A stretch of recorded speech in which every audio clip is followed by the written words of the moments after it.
નમસ્કાર વિદ્યાર્થી મિત્રો, આજના વિડીયોમાં આપણે એ જાણવાના છે કે ગુજરાતની અંદર જે ડિપ્લોમાની કેટલી કોલેજ છે અને કોલેજમાં કયા કયા કોર્સિસ છે અને એની ફીસ કેટલી છે અને એ કોલેજની અંદર સીટ કેટલી છે, આપણે બધી માહિતી આપણે આજના વિડીયોમાં જાણવાના છે. તો આજનો આ જે વિડીયો છે એ વેરી ઇમ્પોર્ટન્ટ છે. જે પણ વિદ્યાર્થીઓ યુટ્યુબ ચેનલ પર નવા હોય ચેનલ સબસ્ક્રાઈબ કરી દેજો, બેલ આઇકનને પ્રેસ કરી દેજો. હવે આપણે આગળ વધીએ. તો સૌપ્રથમ તો તમે અહીંયા જોઈ શકો છો, આજે આ જે સીટ છે એસીપીસી તરફથી આવેલી છે, એસપીડીસી તરફથી. અને આ એડમિશન 2024-25 એટલે 24 એટલે આ વર્ષ છે અને 25 એટલે આવતું વર્ષ છે. એવી રીતે કહેવામાં આવે છે, આખું વર્ષ 24-25 તરીકે ઓળખવામાં આવે છે. હવે intake is subjected to approval of AICTE and affiliating university, એટલે કે એઆઈસીટી એપ્રુવલ કોલેજીસ છે. ઓકે, તો સૌથી પહેલાં આપણે ગવર્મેન્ટ કોલેજ આપણે સ્ટાર્ટ કરશું, બરાબર. ગુજરાતની અંદર સૌથી પહેલાં અમદાવાદ કોલેજ આપણે લઈએ, ગવર્મેન્ટ પોલિટેકનિક અમદાવાદ. આ જેટલી પણ કોલેજ છે એ આલ્ફાબેટિક ફોર્મમાં છે, જેમ કે ગવર્મેન્ટ પોલિટેકનિક અમદાવાદ છે અને કેમ ઉપર રાખેલી છે, કેમ કે અમદાવાદ એટલે એની અંદર એ પહેલાં આવે છે, એટલે બીજું આમાં કંઈ ખાસ છે નહીં. હવે આની અંદર જોઈ શકો છો, આનું એડ્રેસ આપેલું છે, એનો ફોન નંબર આપેલો છે, બરાબર. અને જીટીયુની અંદર આવે છે યુનિવર્સિટી, એની કઈ લાગે જીટીયુ એટલે કે ગુજરાત ટેકનોલોજીકલ યુનિવર્સિટી. એ ગવર્મેન્ટ ની જે યુનિવર્સિટી છે ગુજરાતની એ છે, એના અંડરમાં જે પણ કોલેજ હોય, હવે જેમ કે જીટીયુની અંદર જેટલી પણ કોલેજ હોય તો એ બધા વિદ્યાર્થીઓનું જે જ્યારે પેપર લેવાશે, એક્ઝામ પેપર છેલ્લું પેપર જ્યારે લેવાય છે તે એ સેમ હોય છે. તો મને એનરોલમેન્ટ નંબર આપવામાં આવે છે. આ ગુજરાત ટેકનોલોજી યુનિવર્સિટીના અંદરમાં જેટલી પણ કોલેજ આવે છે તો એના ભણતરથી લગાવીને બધું છેલ્લે ડિગ્રી સુધીની બધી જવાબદારી કોની હોય છે? જીટીયુની હોય છે. એનું શોર્ટ ફોર્મ છે જીટીયુ.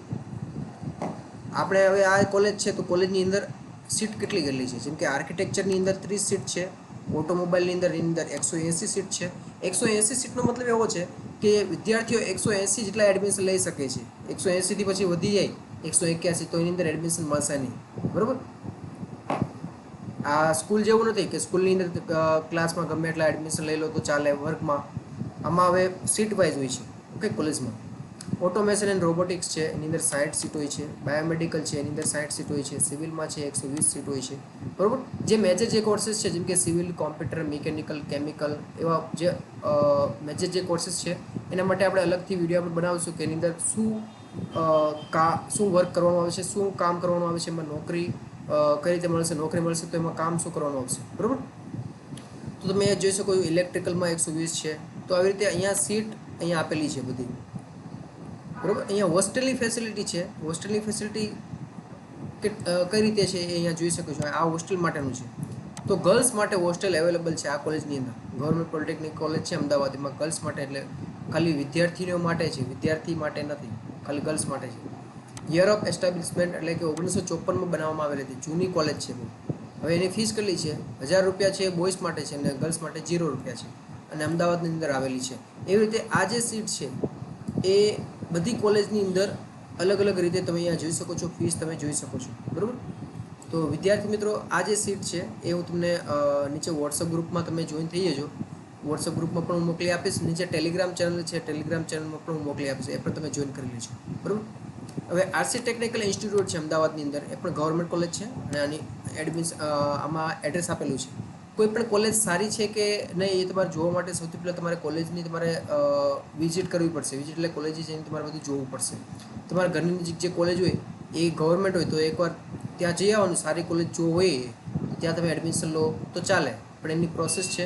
એની પહેલાં તમારે ફોર્મ ભરવું પડશે અને ફોર્મ માટેનો અલગથી આપણે વિડીયો બનાવેલો જ છે, એકવાર જોઈ લેજો. હવે બોಯ್સ અને ગર્લ્સ માટે અહીંયા હોસ્ટેલ અવેલેબલ છે, બોಯ್સ માટે પણ છે. અને 1910થી છે. 1910 એટલે કે આ જે કોલેજ છે આપણે આઝાદ થયા એની પહેલાંની કોલેજ છે, બહુ જૂની કોલેજ છે. 1000 રૂપિયા બોಯ್સ માટે ફીસ છે અને 0 રૂપિયા ગર્લ્સ માટે ફીસ છે.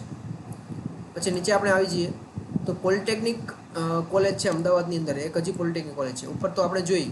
હવે આ ગવર્મેન્ટ પોલિટેકનિક ફોર ગર્લ્સ, આ ફક્ત ગર્લ્સ માટે છે. કોઈ પણ ગર્લ્સ એવી હોય કે એમને માની લો કે બોಯ್સની કોલેજમાં ના ભણવું હોય, અથવા કોઈ પણ પેરેન્ટ્સ હોય કે એને ખાલી પોતાની દીકરીને ગર્લ્સ કોલેજમાં એડમિશન અપાવવું હોય તો તમે આ કોલેજમાં તમે એડમિશન અપાવી શકો છો. અને આ કોલેજનું જે એડ્રેસ છે અહીંયા આપેલું છે, તમે જોઈ શકો છો, બરાબર. ફોન નંબર પણ આપેલો છે. અને આ કોલેજની અંદર જે કોર્સીસ છે આ કોર્સીસ અવેલેબલ છે, ઓકે. આ કોલેજ છે 1965 છે અને 1000 રૂપિયાની ફીસ છે અને ગર્લ્સ માટે તો 0 રૂપિયા ફીસ છે. હવે બોયઝ માટે અહીંયા લખેલી છે 1000 રૂપિયા, પણ જોવા જાય તો આની અંદર બોયઝ માટે લખવાની કંઈ જરૂર છે નહીં, કેમ કે ગર્લ્સ માટે જ છે. હા, એવી રીતે તમે બધી કોલેજ તમે એકવાર તમે જોઈ શકો છો ભાવનગર. પછી આપણે આગળ જતા જઈએ, જેમ કે અમરેલીની અંદર આ કોલેજ છે જૈન મહેતા, પાલનપુરની અંદર કોલેજ છે, ભરૂચની અંદર કોલેજ છે, રાજપીપળાની અંદર ગવર્મેન્ટ પોલિટેકનિક કોલેજ છે, ભાવનગરની અંદર શ્રી સર ભાવસિંહજી કોલેજ છે પોલિટેકનિક. હવે ઘણીવાર કેવું હોય, તમે અહીંયા જોઈ શકો છો કે આ રાજપીપળાની અંદર ખાલી 3 જ કોર્सेस છે, સિવિલ, ઇલેક્ટ્રિકલ અને મિકેનિકલ. હવે માની લો કે તમારે કોમ્પ્યુટર કરવું હોય તો તમે આમાં ના કરી શકો, કેમ કે એમાં કોર્સ જ નથી એ કોલેજની અંદર, બરાબર. આઈટી કરવું હોય તો એમાં કોર્સ જ નથી. એવી રીતે તમારે એકવાર જોઈ લેવાનું તમારે જે કોર્સ કયો લેવો છે, પછી એ કોર્સની ગુજરાતમાં કોલેજ કઈ કઈ છે એ પહેલાં જોવાનું. પછી છોટાઉદેપુરની અંદર આ કોલેજ છે, ગવર્મેન્ટ પોલિટેકનિક કોલેજ છે ગવર્મેન્ટ. દાહોદમાં છે, વઘઈમાં છે, ગાંધીનગરમાં છે, પછી જે જામનગર આવશે, જુનાગઢ આવશે, પછી ખેડા આવશે, ભુજ છે, વડનગર છે, મોરબી, નવસારી, ગોધરા. બરાબર. તમે કઈ સિટીથી છો, કઈ ડિસ્ટ્રિક્ટથી છો, તમે નીચે કોમેન્ટમાં જણાવો. તમારે કંઈ પણ સવાલ હોય, કંઈ પણ નાના મોટા સવાલ હોય, તમને કન્ફ્યુઝન હોય, તમને ખબર ના પડતી હોય, નીચે કોમેન્ટમાં જણાવો. એના ઉપર આપણે વિડીયો બનાવી દઈશું, બરાબર. અને જો કોમેન્ટની અંદર આન્સર અપાતો હશે, નાનો આન્સર હશે, તો હું કોમેન્ટની અંદર જ આપી દઈશ. પછી કેડી પોલિટેકનિક પાટણ છે, બરાબર. મેં ઓલરેડી ટોપ 10 પોલિટેકનિક કોલેજનો મેં વિડીયો બનાવેલો જ છે, એ વિડીયો એકવાર જોઈ લેજો, બરાબર. એની લિંક પણ હું નીચે મૂકી દઈશ. પછી પોરબંદરમાં પોલિટેકનિક કોલેજ છે, રાજકોટમાં છે, પછી એવી પરેડ ટેકનિકલ ઇન્સ્ટિટ્યૂટ રાજકોટમાં છે, પછી હિંમતનગરમાં છે. તમે જુઓ તો તમે જોવા જાય તો બધા સ્ટેટની અંદર એકાદી તો છે, નજીકમાં હોય કે બીજા બાજુના શહેરમાં હોય. સુરતમાં છે ડૉક્ટર SS ગાંધી. પછી સુરતમાં પાછી પોલિટેકનિક ફોર ગર્લ્સ માટે કોલેજ છે. CU શાહ છે સુરેન્દ્રનગરમાં. પછી વ્યારામાં છે, વલસાડમાં છે, પછી આવશે હલોલમાં છે, બરાબર. હવે અહીંયા 31 કોલેજ હવે અહીંયા પતે છે, ગવર્મેન્ટની કોલેજ અહીંયા પતે છે, બરાબર. હવે ચાલુ થાય છે ઇન્સ્ટિટ્યૂટ કે GIA ગ્રાન્ટેડ કે ગ્રાન્ટેડ જે કોલેજ હોય છે એ સંસ્થાની કોલેજ હોય છે, બરાબર. એ ગવર્મેન્ટ તો નથી હોતી, પરંતુ એની અંદર જે ફીસ હોય છે એ ગવર્મેન્ટ જેટલી જ ફીસ હોય છે, એટલી બધી વધારે હોતી નથી. તમે અહીંયા જોઈ શકો છો BNB institute of technology Vallabh Vidyanagar, બરાબર. એડ્રેસ તમે જોઈ શકો છો, એના કોર્સીસ અહીંયા જોઈ શકો છો, આ સીટ અહીંયા જોઈ શકો છો. અને પછી આપણે આગળ જઈએ તો અહીંયા ફીસ તમે જોઈ શકો છો. બોયઝ માટે 1000 છે અને ગર્લ્સ માટે તો 0 જ છે, બરાબર. તો એને પણ આપણે ગવર્મેન્ટની રીતે જ આપણે જોઈએ, કેમ કે એમાં ફીસ છે એ ફીસ ગવર્મેન્ટની જેવી જ હોય છે. પછી ધરમસિંહ દેસાઈ છે,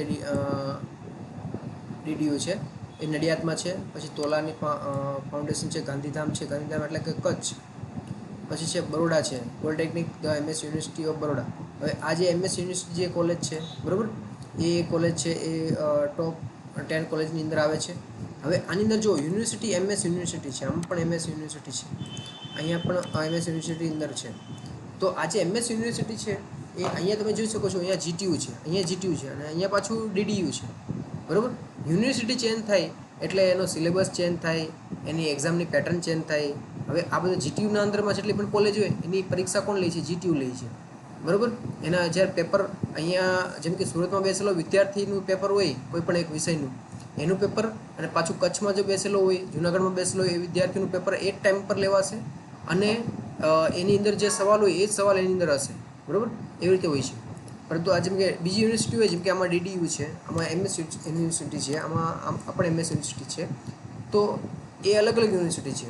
આ MS યુનિવર્સિટી છે તો પોતાની રીતે બધું ચલાવે, ઓકે. GTUની અંદરમાં ના આવતું હોય એટલે પોતાની રીતે ચલાવે. MS યુનિવર્સિટી છે એ ગુજરાતની અંદર ટોપ 5ની અંદર આવે છે.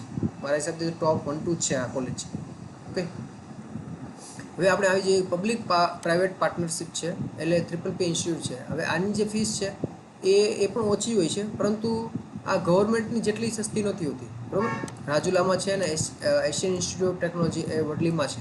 એની ફીસ તમે અહીંયા જોઈ શકો છો, 12,000 ફીસ છે આની, અને આની છે 30,000 ફીસ છે, બરાબર. એની ફીસ છે. હવે પબ્લિક પાર્ટનરશિપ તરીકે બનાવેલો છે, એટલે ગવર્મેન્ટની સાથે પ્રાઇવેટ કોલેજ છે એનું થોડું જોડાણ કરેલું હોય તો એને PPP ઇન્સ્ટિટ્યૂટ કહેવામાં આવે છે. હવે આપણે આવી જઈએ છીએ કે પ્રાઇવેટ કોલેજ ઉપર આપણે આવી જઈએ છીએ. જો આપણે GTU એફિલિએટ છે, આપણે GTU એફિલિએટ છે, GTUનું પેપર જ આમાં આવશે. પછી આવે છે LJ પોલિટેકનિક અમદાવાદ હવે પ્રાઇવેટ કોલેજ સ્ટાર્ટ થઈ છે. તો એની અહીંયા તમે જોઈ શકો છો કે લોક જાગૃતિ કેન્દ્ર યુનિવર્સિટી પોતાની યુનિવર્સિટી છે. પછી આ સિલ્વર રોક છે તો એની સિલ્વર રોક યુનિવર્સિટી છે. પછી સાલ કોલેજ છે એ જીટીયુની અંદર આવે છે, બરાબર. એટલે તમને ખબર પડે કે જીટીયુની અંદર કઈ કઈ યુનિવર્સિટી. જો જીટીયુની અંદર આવે તો તમારે થોડું ભણવાનું છે એ જીટીયુના રીતે ચાલવું પડશે, એનું રિઝલ્ટ છે અને બધું, ઓકે. અને બીજી યુનિવર્સિટી આવે તો બીજી યુનિવર્સિટી પોતાના રૂલ્સ પ્રમાણે ચલાવશે. ફીસ કેટલી હોય છે તમે જોઈ શકો છો. LJ કોલેજની અંદર જે ફીસ છે 1 વર્ષની 52,000 ફીસ છે. સિલ્વર રોકની અંદર 38,000 ફીસ છે. અને પછી બીજી જે આ કોલેજ તમે જોઈ નીચે કઈ છે, સાલ કોલેજ છે, એની 41,800 ફીસ છે. આ જે ફીસ છે એ 1 વર્ષની છે. હવે આ ફીસ છે એવું નથી કે ખાલી આટલી જ ફીસ ભરવાની. આ 1 વર્ષની ફીસ છે. જે પહેલા વર્ષે તો તમારે છે ને 12,000 થી 15,000 જેટલી ફીસ તમારે વધારે ભરવી પડશે પહેલા સેમમાં. 1 વર્ષની હોય ને તો તમારે આના 2 ભાગ કરી દેવાના. જેમ કે 50,000 ફીસ હોય ને 1 વર્ષની, તો 25,000 ફીસ 25,000 ફીસ પહેલા સેમની અંદર 25,000 ફીસ ભરવાની. અને પછી પાછું જેટલી ફીસ હોય, જેમ કે આઈ કાર્ડની ફીસ, યુનિફોર્મની ફીસ બધું થઈને 12,000 થી 13,000 જેટલી ફીસ થાય છે. તો એ પણ તમારે વધારે ભરવાની. પછી બીજા વર્ષે બીજા સેમથી પછી એટલી બધી ભરવાની, પછી 25,000 જ ફીસ ભરવાની, બરાબર. ઓનલાઈન ફોર્મ ભરાય ને તો તમારે માની લો કે તમારે પ્રાઇવેટ કોલેજમાં તમારો નંબર લાગે તો 10,000 થી 15,000 જેટલી ફીસ તમારે ઓનલાઈન જ ભરવી પડશે. પછી કોલેજ જઈને તમારે એમાંથી બાદ થઈ જશે. પછી સરીગામની અંદર આ કોલેજ છે, diploma college private. Apollo college છે અમદાવાદમાં. પછી રાય યુનિવર્સિટી છે, બરાબર, અહીંયા જોઈ શકો છો અમદાવાદમાં છે. પછી હસમુખ ગોસ્વામી છે એ પણ અમદાવાદમાં છે. એ મોનાર્ક યુનિવર્સિટી તરીકે ઓળખાય છે. એની સીટ અહીંયા જોઈ શકો છો, ફીસ પણ તમે જોઈ શકો છો, બરાબર. સરકારી કોલેજમાં તમે ભણશો તો તમારે ફીસ તો ઓછી ભરવી પડશે, પરંતુ તમારે એમાં છે ને સ્ટ્રિક વધારે હશે. સ્ટ્રિક એટલે કે થોડું કડક વલણ રાખવામાં આવે છે, કડક રહેવામાં આવે છે. પ્રાઇવેટ કોલેજમાં કેવું હોય તો ફીસ તો વધારે હોય છે, પરંતુ એ વધારે કડક નથી હોતા, બરાબર. કેમ કે આની અંદર તમે પ્રાઇવેટની અંદર તમે ફીસ ભરીને જાઓ છો તો તમારી રીતે તમારે સારી રીતે તમને કડક એટલે કડક અને જે સાદું વલણ હોય તો એમાં ભણવામાં ઇફેક્ટ નથી હોતી. એની અંદર જે પ્રોફેસર હોય છે એ થોડા કડક હોય છે. ત્યાંનું એજ્યુકેશન સિસ્ટમ થોડું કડક હોય છે. અને પ્રાઇવેટની અંદર છે ભણવાના વિષયો તો એ જ આવે છે, પરંતુ તમારા માટે બહુ વધારે કડકાઈથી વાત નથી કરતા. તમારા જે એટેન્ડન્સ હોય છે, એટેન્ડન્સ થોડી ઓછી હોય તો પણ ચલાવી લે છે, બરાબર.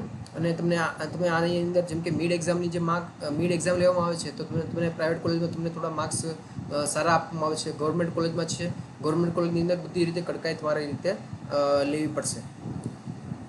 પછી આપણે આગળ આવી જતા હવે ઘણી બધી અહીંયા યુનિવર્સિટી છે જીટીયુની અંદર આવે. જેમ કે આ જે સ્વામિનારાયણ કોલેજ છે એ સ્વામિનારાયણ યુનિવર્સિટીની અંદર આવે છે. તો એ આટલી બધી કોલેજીસ છે. તો આ કોલેજીસ તમારી મનગમતી કોલેજ હોય, તમારા ઘરની નજીક જે કોલેજ હોય તમે એકવાર ચેક કરી શકો છો. આ જેટલી પણ ફીસ છે એ 2023ની ફીસ છે. 2024માં થોડી ઘણી વધી પણ ગઈ હશે ફીસ, બરાબર. આમાં તમે ફીસ તમે જોઈ શકો છો એ 2023ની ફીસ છે. 2024નું જે નવું લિસ્ટ આવશે એમાં થોડી ઘણી વધી ગઈ હશે, બરાબર. તો આ બધી જેટલી પણ કોલેજીસ છે એ કોલેજનું જે લિસ્ટ છે હું ગ્રુપમાં મોકલી દઈશ. અને બીજું તમારે કંઈ પણ તમારે ક્વેશ્ચન હોય, કંઈ પણ તમારે સવાલ હોય તો નીચે કોમેન્ટ સેક્શનમાં જણાવો. અને તમે કઈ સિટીથી છો એમાં એ પણ લખજો. અને આ જે વિડીયો છે વિડીયો તમે લાઇક કરશો તો આપણે બીજો વિડીયો આવશે. હવે આ વિડીયો છે જેટલા પણ વિડીયો જોઈ રહ્યા છે, કેમ કે વિડીયો તમે લાઇક કરશો ને તો અમને પણ મોટિવેશન મળશે. લાઇક કરવાથી અમને કંઈ રૂપિયા નથી મળી જતા, બરાબર. અમે આ જે વિડીયો બનાવીએ છીએ એ વિડીયોથી અમને એવું નથી કે બહુ વધારે રૂપિયા મળી જતા. આ તો તમારા હેલ્પ માટે અમે વિડીયો બનાવીએ છીએ, બરાબર. હવે લાઇક કરશો એટલે બીજા વિદ્યાર્થીઓને પણ એ વિડીયો દેખાશે, એટલે વિદ્યાર્થીઓને પણ હેલ્પફુલ થશે. આ વિડીયો તમારા ફ્રેન્ડને મોકલી દેજો જેથી કરીને એને પણ નોલેજ મળી શકે. હવે આપણે મળશું નેક્સ્ટ વિડીયોની અંદર. જય હિન્દ, જય ભારત.